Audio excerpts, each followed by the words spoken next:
Magluto tayo ng laman loob ng kambing recipe. Yan. Magpakuluin muna natin para matanggal yung lansa. Lagyan natin bawang, luya, tanlad. Yan. Para matanggal yung lansa.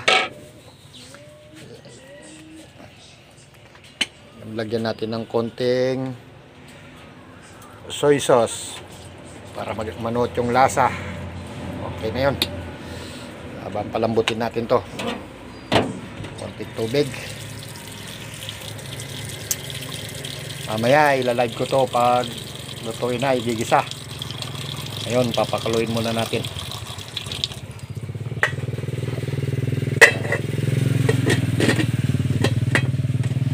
Yan, dito tayo sa Maywagang Kalan. Musok na. Yan. Konting pay. Yan, hintayin natin yan magkulo mamaya. Ilalive ko to paano may gisain. Gawin. Tuwin natin laman loob ng kambing, paklay.